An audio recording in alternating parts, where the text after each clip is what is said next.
Brought to you by CGTN Europe.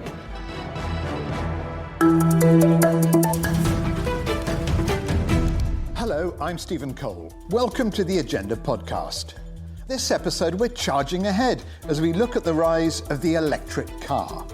Many governments and car companies have set themselves ambitious targets to turn their backs on the internal combustion engine. Volvo, for example, says all its vehicles will be electric by 2030.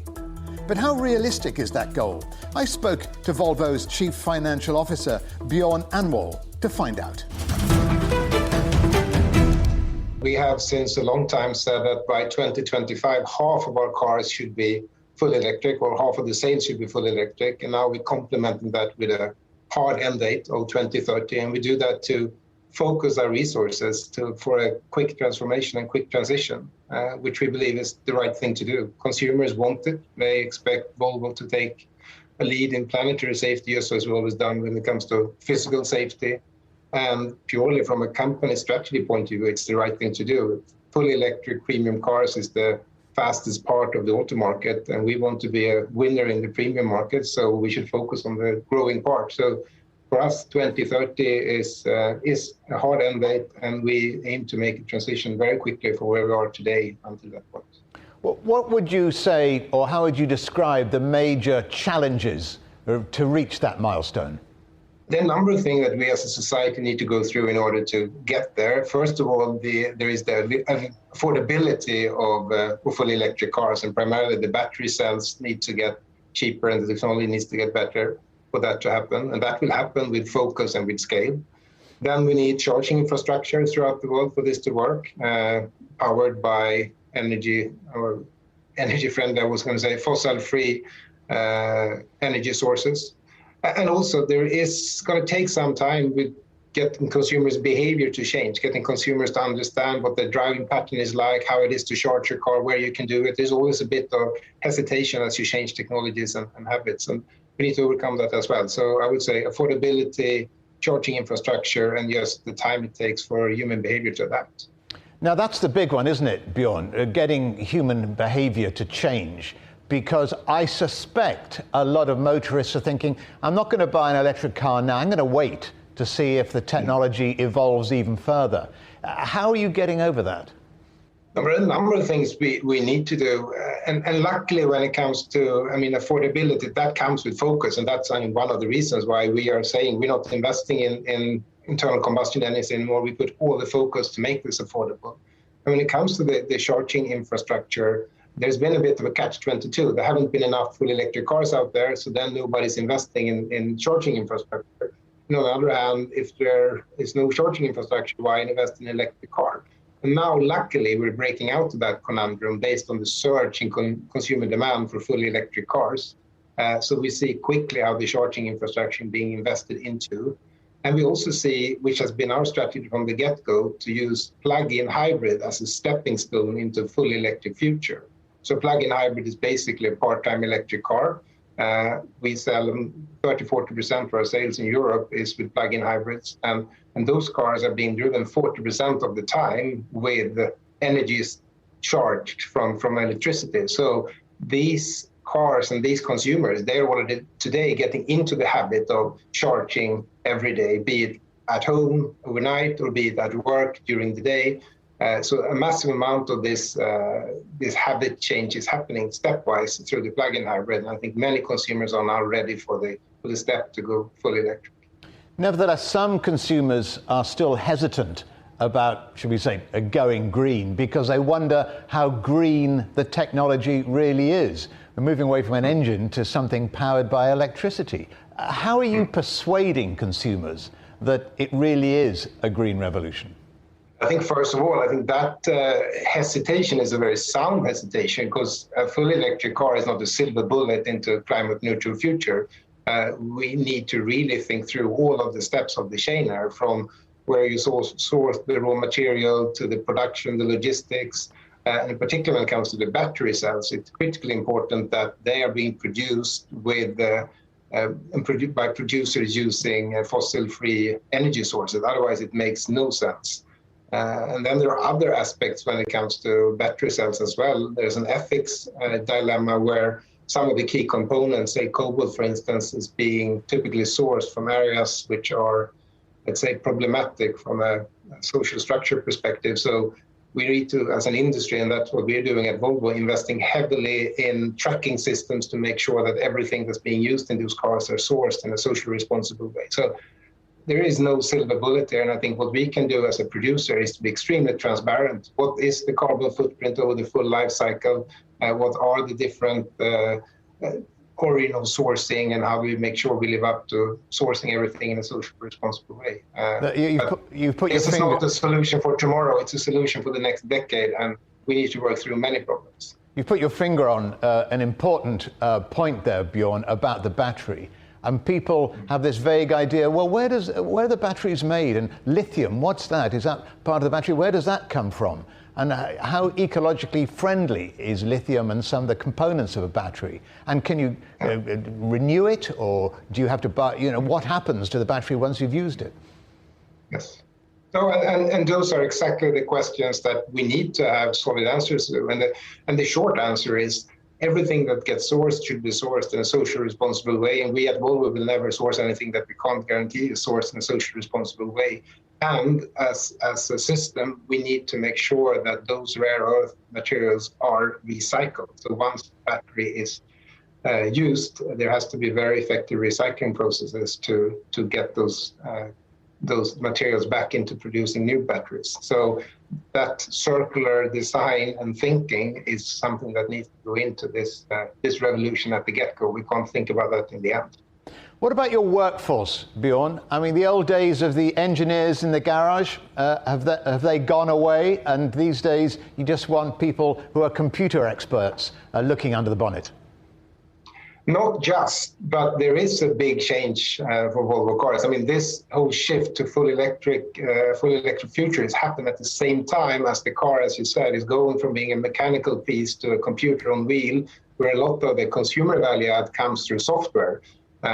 And at the same time, the whole way a car is getting sold and serviced is going much more into an online setup. So massive amount of change for an automotive player like Volvo, and being relatively small and nimble makes for an exciting time. But we definitely still need mechanics that take care of the car. There are still going to be brakes that need to be repaired, and a car is still a physical product that needs a physical form of delivery. One of the strengths of your reputation is safety.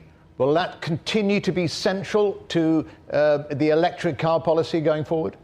Yes, safety is a core DNA on Volvo. It will continue to be a core DNA on Volvo. What we're doing now, and what I think our consumers expect from us, is that we include a broader sense of safety. I mean, planetary safety, sustainability is a core safety issue for the time to come. And we are promising our consumers to live up to the same excellence there as we have always within safety. If you make that a core part of your DNA, and you focus wholeheartedly over time, you can drive a lot of change. I think we showed it with physical safety, and we are determined to also show it with planetary safety. Bjorn Annwall, many thanks for joining us on The Agenda. Thank you. Well, we've heard from the car manufacturers about their plans to go all electric by the end of the decade, but can the necessary infrastructure really be in place across the world by then? Here to try and answer that is Jaap Burger. Jaap is Senior Advisor at the Regulatory Assistance Project in Brussels.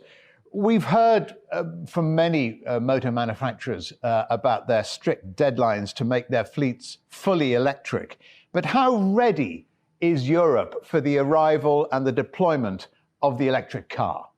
We're seeing more and more electric vehicles. And as a customer, that's great. So there's much more to choose from. And they have huge benefits for the driver, but to society as well. So we get cleaner air, but they're also great for the energy system because they can flexibly use energy when overall demand on the grid is low and there's a lot of renewable energy, like from solar and wind. So what we need to do now is make sure that we have the right framework in place so we can charge these vehicles in a smart way. When you talk about, the right framework, this is happening seemingly very quickly, isn't it? And I wonder, what kind of framework do we need to set up? It's about preparing our street and our buildings for this. And we know a lot about mobility. We know where people drive to, and we especially know where are people staying for longer times. And that's great, because if a vehicle is parked, you can use that time to flexibly charge it. And we can map that. We know the mobility pattern, so we can map actually the electricity demand, and we can start building charging infrastructure, and we can start preparing homes and offices for that. We know that COVID has driven many aspects of society faster forward. Some say it's pushed development forward by 10 years. Is that true of electric cars, electric vehicles as well? I think so. So we're seeing two transitions happening at the same time. So one of that, we see changing mobility patterns. So if you look at at cities like Paris, you see more and more people start using bikes to get around the city. So we're seeing less cars. But on the other hand, we're seeing more need for cleaner air in the city. So people feel the urgency to get a clean car and get clean mobility. And it doesn't have to be a private car. It can be a shared vehicle as well. So we've also seen an increase in car sharing, for instance. And all of this applies to perhaps the richer countries, doesn't it? What about the poorer countries, the more remote areas? Are they going to be left behind? They definitely aren't left behind. So I guess they can learn a lot from front runners like London and Oslo and Amsterdam that I've worked with. And one of the key learnings is that it's really helpful to have a demand-driven rollout of charging infrastructure. You don't need to build all the charging stations right now. You can follow the demand and ensure that the right infrastructure is in place at the right moment. And the European Commission is making charging infrastructure a key element of the post-COVID recovery plans. So there's also funding available to help member states with that. And I guess it pays off for them to now start building an essential charging network. So placing chargers in strategic locations so that people can make the switch to electric vehicles. And a market for EV charging will grow from there. You talk about arranging the charging of vehicles in cities. We're looking at a redesign, aren't we, almost, of streets and also homes in the short term so that electric vehicles can be charged more easily. Yeah, definitely. So we've planned buildings in a very traditional way. But if you look at your car now, an electric car, it becomes a flexible energy buffer for your house. It can absorb energy and it can even feed back energy back to the building. So when we're looking at building codes, it's something we need to address. We need to make sure that buildings are ready for EVs, and we need to make sure that we can use the flexibility in charging them or maybe even discharging them. So we also need to have smarter buildings. Are you fully supportive of all electric vehicles? And you don't think it's a bit of a con, same as the diesel con came in? And I know Volkswagen have paid billions of dollars in fines because of the wrong data they sold. Are we absolutely sure that electric vehicles are the way forward?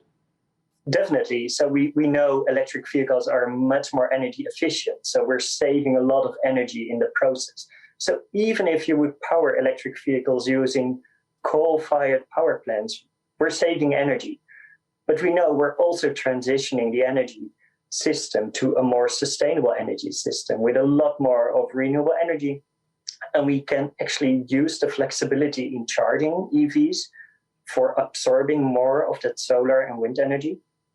And when it comes to the bare materials needed for electric vehicles, we know that we're able to recycle those materials. So in the end, we'll be needing less raw materials for electric vehicles than we're needing raw materials for fossil fuel cars. Jaap Burger, Senior Advisor at the Regulatory Assistance Project in Brussels. Many thanks to you for joining us on The Agenda. Thanks for having me. So, while we may need fewer raw materials for an electric car battery, are enough of them available to meet such a dramatic rise in global demand? And how can we minimize harm to the environment while making those batteries? Let's speak now to Gerard Barron, Chairman and CEO of DeepGreen. Gerard, most companies are sourcing the materials needed for these batteries on land, but you're scouring the seabed. Why? We believe that we can produce battery metals and massively compress the environmental and social cost by collecting these polymetallic nodules off the ocean floor and converting them into battery metals. And as we know, we're about to enter into a period of enormous increase in metal production because we want to move away from fossil fuels. But to do that, we have to build batteries, and billions of them. Are there then not enough resources on land to supply the rising demand for electric vehicle batteries? It's not so much that there aren't enough, it's about the environmental cost of them, because let's face, say, an electric vehicle battery cathode is mainly nickel heavy. And if we look at where the future supplies of nickel lie, they're in the form of nickel laterites. And of course, they form in wet tropical areas under rainforests. And so that's why we need to look at metal production from a full life cycle analysis. And, we shouldn't be destroying our carbon sinks to get access to these metals. And our studies have shown that we can produce battery cathodes and compress the CO2 emissions by more than 90%, which is an enormous number. And so we need to stop destroying these carbon sinks, which also happen to be some of the most biodiverse areas on our planet. Okay, so you might be helping save the planet on land, but what about underwater? Could there be damage because of deep sea mining to the seas, the ocean, and the ocean beds? I'll say there's no perfect solution. There will be some impact, but what we are understanding are those impacts now, and we're also developing plans how we can mitigate those impacts. But Stephen, it's worth going back a step and saying, if we had our time again and took a planetary perspective, we would carry out extractive industries in the parts of the planet where there were the least life. And we'd go to our deserts, right? We wouldn't go to our tropical rainforests. And that's what we're dealing with in the abyssal zone. It's the biggest desert on the planet. Which part of the world, then, are you focusing on the most now? Well, the good news is there is one concentrated part of the Pacific Ocean. It's known as the Clarion-Clipperton Zone. Today, there's less than 1.2 million square kilometers under exploration licenses. So there's no extraction happening for commercial profit. It's all exploration at the moment. And, if we think about the oceans, they're around 360 million square kilometers in size. So we're talking about less than 0.3 of 1% of our oceans. And there's enough metals in that area to electrify the entire passenger transport fleet 2 times over. Now, our company, DeepGreen, which is soon to be known as the Metals Company, has control over 3 license areas. And we've defined the resource on 2 of them. And we know that on those 2 blocks, we have enough battery metals through these nodules to build 280 million electric vehicle batteries. So it's a really large resource. And thankfully, it's very concentrated in one little area. Gerard, on land, obviously you need permission to excavate and mine. Is that true under the water as well? Is deep sea mining regulated? Absolutely. It's very regulated by the International Seabed Authority. And so, and the International Seabed Authority is made up of 167 member states, plus the European Union. And so while we control 3 license areas through our sponsoring states, we also have the Company of China, who have 2 license areas, and Japan and Korea and Singapore and the United Kingdom and some European countries. So we're keeping good company out there, Stephen. Countries are setting their own deadlines to go fully electric, some as soon as 2025. That's just 4 years away. Do you feel perhaps sometimes they're rushing into things without thinking through the full consequences of going electric? Well, I think that only now are people really starting to focus on the full life cycle analysis of the supply chain. I think previously they've thought, well, we can push that problem off to other people. We can push that off to the battery makers. And we've all seen images of child labor in the Congo, and we find that very upsetting. But of course, what the biggest challenge that the planet faces at the moment is climate change. And of course, climate change is also the biggest threat to the oceans, and that's called rising temperatures. And so we need to cut our emissions. And so if we can, cut these emissions by more than 90% by making batteries out of these than land-based, that's a good thing. But only now are people getting focused. And so when you add up the commitments coming out of all of the automakers, supported by legislation, by governments, then the numbers don't add up, Stephen. We need to identify a new supply of these important battery metals. So, we're going to be playing a bit of catch up here with regards to supply, because, we've all now understand the externalities that have come from fossil fuels. But, people haven't given the same scrutiny to the production of metals, but that's about to change. Have they given the same scrutiny to what will happen to the batteries after their life is up? Can they be recycled in future? Well, good question. And our commitment, we believe that extractive industries have to stop. We're moving to a time when the circular economy is becoming real. And so the good news about an electric vehicle battery is that they are 99-point-something% recyclable. So once these metals go into the system, they're going to stay there. And I think that's something to give us all hope. And I don't expect in the case of the metals company or DeepGreen, we're going to be collecting these in 40 years' time. I hope that we've injected enough battery metals into the system that we're going to be recycling over and over and again, because, nickel can be recycled 100 times. And so I think we're moving to that circular economy. And so we can all take stock in that. What we need to make sure we don't do, though, is destroy our planet as we're finding that supply of these important battery metals. And that's where metals from polymetallic nodules come into it.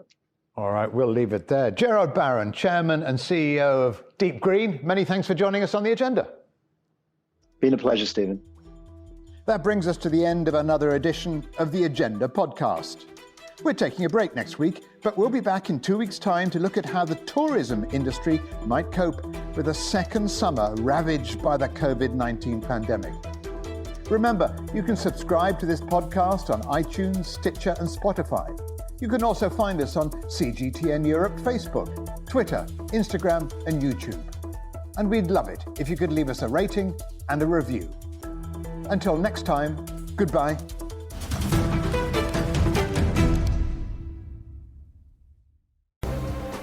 The most interesting questions. Are there other living beings beyond Earth? Will man or machine be in charge? Great question. Always have more than one answer. Well, hold on, let me just draw up a list. And always come from more than one person. That's where the credibility lies. The concept of having a machinery which is alive and evolving didn't wait for us. The end of inequality of incomes and wealth around the world, can you imagine how difficult that is at the moment to achieve?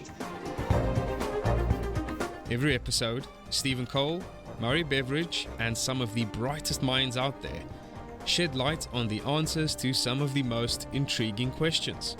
There are two ways of looking at this. Machines can't really discriminate between civilian and military targets. The Answers Project. Maybe we need to just look at this in a bit more detail. Extraordinary claims require extraordinary evidence. The Answers Project, a new podcast from CGTN Europe.